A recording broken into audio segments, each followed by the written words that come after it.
Okay, check this out. You've got this sapphire blue lake just shimmering there in the Arizona desert, right? And it's ringed with resorts and boat ramps, speedboats zipping all over the place. That's Lake Havasu. It just looks like some kind of miracle, a desert oasis, totally full even though we're in the middle of this massive drought. But here's the thing, it's not an oasis, it's a machine. That perfect water level? Total illusion. Federal engineers actively keep it artificially full, within this super strict 10-foot range. Why? For one brutal reason. It's just this giant pass-through tray, a shallow basin designed specifically to give two huge pumping stations enough pressure to suck the river completely dry and then shoot that water over entire mountain ranges. That goes to 27 million people in Phoenix, Los Angeles, San Diego. Lake Havasu isn't really a lake. It's the intake valve for the whole modern American Southwest. And the engine feeding it? That thing's dying. If you go upstream, you start to see what's really going on with the river. What feeds this illusion, the nation's biggest reservoir, is pretty much falling apart. As of this month, July 2026, the water in Lake Mead has dropped to 1,043 feet above sea level. That number isn't just some abstract thing. It's like standing on a razor blade. It's expected to hit its all-time record low by the end of the month, a level that just 4 years ago everyone thought was an impossible disaster. A number that forces cities and farms to make these agonizing, angry cuts. You can practically see the history of this whole mess carved into the canyon walls. This pale, chalky bathtub ring, hundreds of feet high. It's like a tombstone for a river. But the scariest part of this story isn't the water level. It's the date on the calendar, December 31st, 2026. That's when the whole rulebook holding this system together just ends. And the 7 states that rely on it, they're practically at war with each other, totally unable to agree on what happens next. We've got a 90-day countdown before the federal government has to step in. So, what happens when the water for 40 million Americans isn't controlled by 100 years of legal precedent, but by some emergency order issued for 10 years that nobody even agreed to? To get how we ended up here, you gotta understand what really started it all. That huge math error made over 100 years ago that pretty much doomed this river from the get-go. It all went down on November 24th, 1922. Some guys signed a document called the Colorado River Compact.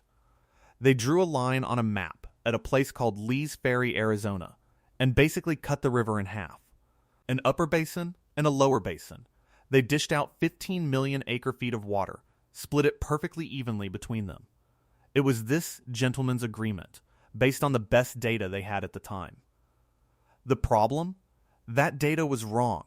The measurements they used to divide the river were taken during one of the wettest periods in the last 500 years.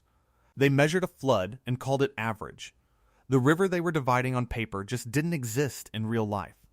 For decades, that lie held. The states weren't using all their allotted water, so the shortage was just a number in a ledger. The system had some wiggle room. It had a buffer. Then, the desert just exploded. Phoenix, Las Vegas, Los Angeles, San Diego. Huge population growth. All promised unlimited water. That wiggle room vanished. The buffer evaporated. The checking account, which was overdrawn from day one, started bouncing. And then the climate changed. It wasn't just a drought.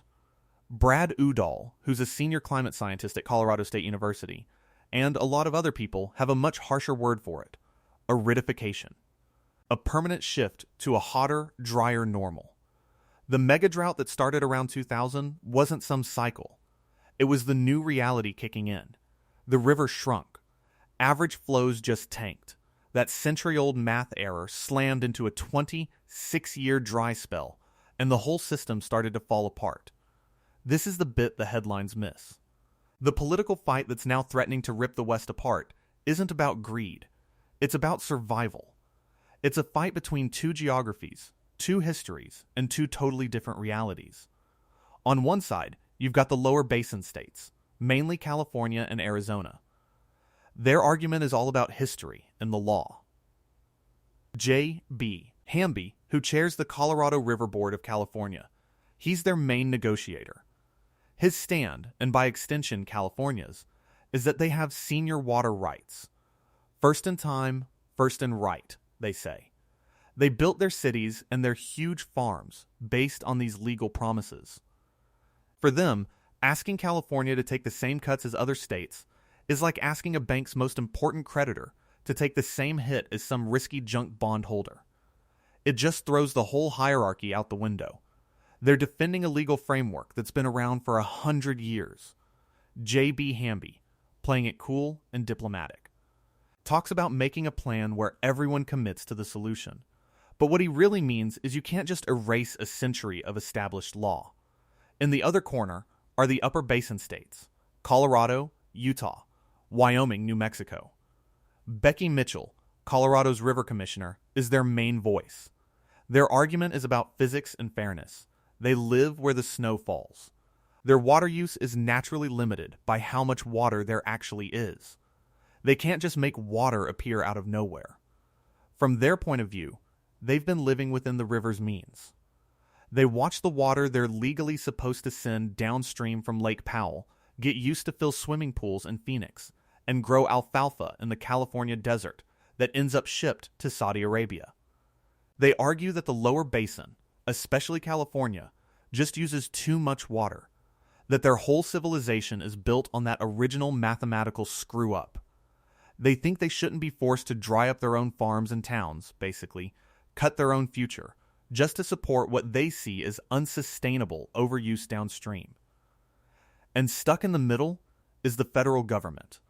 Secretary of the Interior Doug Burgum and the U.S. Bureau of Reclamation, with Acting Commissioner Scott Cameron in charge. For years, they've been begging the states to agree voluntarily, to rewrite the rules for a drier future. The states have totally failed. Miserably, the proposals from the upper and lower basins aren't just far apart, they're fundamentally incompatible. Like different planets. One side wants to protect historical rights, the other wants to reflect physical reality. There's no easy compromise. So the federal government has basically drawn a line in the sand. October 1st, 2026, if the 7 states can't hand over a combined plan by then, the Department of the Interior is just going to impose its own. A unilateral federal framework for the next 10 years. It's a desperate move to keep the system's 2 main reservoirs, Lake Powell and Lake Mead, from collapsing into dead pool, a level so low that water literally can't flow past the dams anymore by gravity. It would also pretty much be a declaration of war. A federal takeover that would spark a ton of lawsuits, probably going all the way up to the Supreme Court, dragging on for years while the water keeps dropping. That deadline isn't random, either. The 2007 interim guidelines, which were supposed to be a temporary fix, and have governed the river for almost 2 decades, officially disappear on December 31st, 2026. Without a replacement, the system legally just reverts to total chaos. No rules for shortages. No coordination between the dams. Complete uncertainty. The October 1st deadline is the government's last-ditch effort to stop that chaos. And while the politicians argue, the river itself is delivering its own verdict. The winter of 2025-2026 was a disaster. The snowpack, which is basically the frozen reservoir that provides 90% of the river's water, just never showed up. Brad Udel's take on it was chilling. He said, "The climate future looks awful. Much of the same and worse. There is no historical analog for snowpack this year. The numbers totally back him up. The total runoff into Lake Powell, the upper basin's huge storage tank, from April to July this year, was only 800,000 acre-feet. The historical average for that period is almost 6 million. That's a shocking 13% of normal, a near total failure of the water cycle. As a result, the system is totally bleeding out. Just this week, on July 14th, the Bureau of Reclamation stepped in with an emergency measure that looks more like frantic battlefield triage than actual water policy. The federal government is paying the Metropolitan Water District of Southern California, who supply 19 million people, up to $65 million, not for their water, but to get them to not take their water. They're paying California at $325 per acre foot to leave up to 200,000 acre feet of its own allocation in Lake Mead. It's like a cash injection to artificially pump up the lake's water level just to keep the patient alive. Genevieve Johnson, an acting director at the Bureau, called it a necessary, timely, collaborative action. But honestly, it's like stuffing cash into a hole in a dam. A temporary fix for a problem that feels pretty terminal. If you zoom out, you see that the reservoirs themselves aren't what they seem. The official capacity numbers are a lie, not because of some conspiracy, but because of sediment. Ever since Glen Canyon Dam was finished in 1963, creating Lake Powell, the Colorado River has just been dumping tons of sand, silt, and rock into the bottom of the reservoir. A 2022 survey by the U.S. Geological Survey confirmed it. Lake Powell has permanently lost 1.83 million acre feet of its original storage capacity. That's almost 7% of the whole damn thing, invisibly filled with mud. It's this slow, quiet theft of water storage that's never coming back. So when you hear a news report say Lake Powell is 24% full, the reality is even worse. It's 24% of a tank that's nearly 7% smaller than the blueprints say it is. And the same thing is happening in Lake Mead. We're planning for the future using a map of the past. Now, here's the crazy part nobody's really talking about on the news. One city actually saw this exact catastrophe coming over 10 years ago, and they spent a fortune betting against the river's survival: Las Vegas. People often blame the city for the crisis. The flashy casinos and those famous Bellagio fountains make it an easy target. But the truth is more complicated. Nevada gets the smallest allocation of any state, just 300,000 acre feet. And Las Vegas has gotten super efficient, recycling almost 100% of its indoor water, treating it, and putting it right back into Lake Mead. The real problem is agriculture, which uses up to 80% of the entire river's flow. But the folks at the Southern Nevada Water Authority weren't naive. They watched that bathtub ring grow. They did the math. They saw the political gridlock and the undeniable trend of aridification. And they realized that the whole system could, and probably would, fail. The pipes that pulled water from Lake Mead for the city were at specific elevations. If the lake dropped below those pipes, the pumps would suck air. The city would just die of thirst. So they started one of the most audacious, most desperate engineering projects in American history. Quietly, starting in 2008, they began boring a tunnel, 3 miles long, 20 feet wide, deep underneath Lake Mead. They drilled through solid rock, hundreds of feet below the lakebed. The project was an engineering nightmare, just full of geological issues, flooding, and immense danger. It cost a staggering $1.5 billion. In September of 2015, they turned it on. They call it the third straw. Its genius is how deep it goes. The intake sits at just 860 feet of elevation, way below the other two, practically at the absolute bottom of the lake.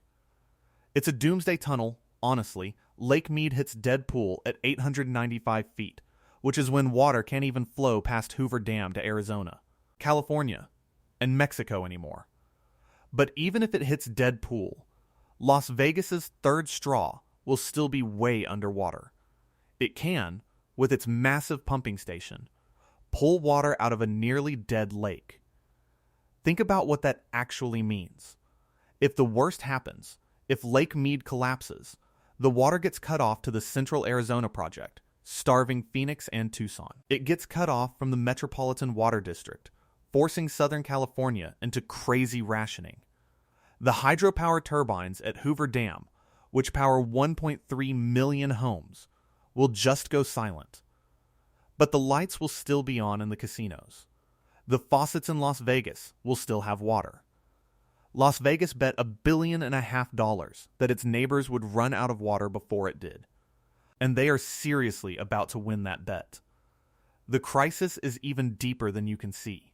The visible water, those shrinking lakes and rivers, that's only half the story. The other half is underground.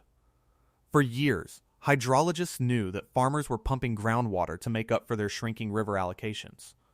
What they didn't know was just how much. Recent data from some NASA satellites that track changes in Earth's gravitational field has delivered a terrifying verdict. These satellites, part of the GRACE mission, are so sensitive they can actually detect the change in mass when water is pulled from underground aquifers. The results for the Colorado River Basin are mind-blowing. The unseen groundwater basins are being drained at more than double the rate of the surface reservoirs. According to the data, 2,004 times faster. For every foot of elevation Lake Mead loses, a much bigger volume of water is permanently being taken from aquifers that took thousands of years to fill. It's like a silent, invisible bank run on the region's very last water reserve.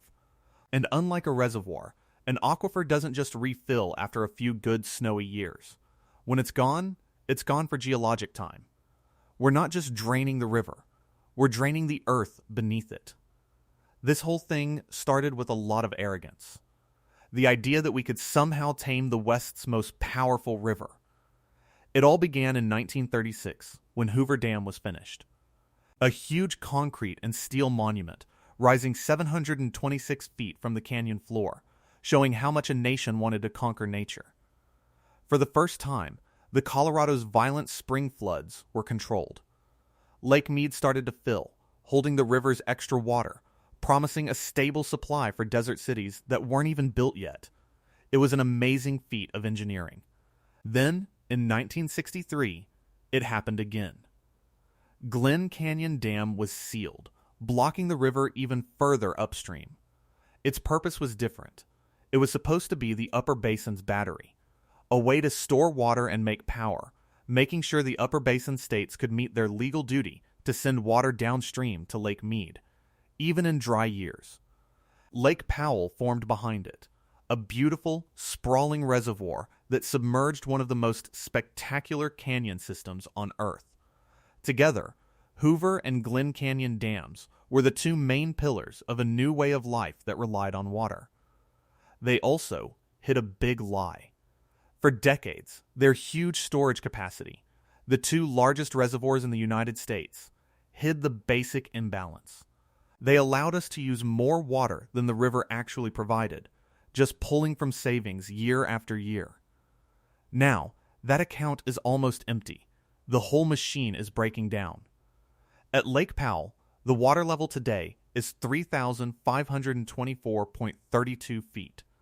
That's less than 24% of its capacity. More importantly, it's dangerously close to the minimum level needed to generate hydropower. Below that, the dam just becomes a plug.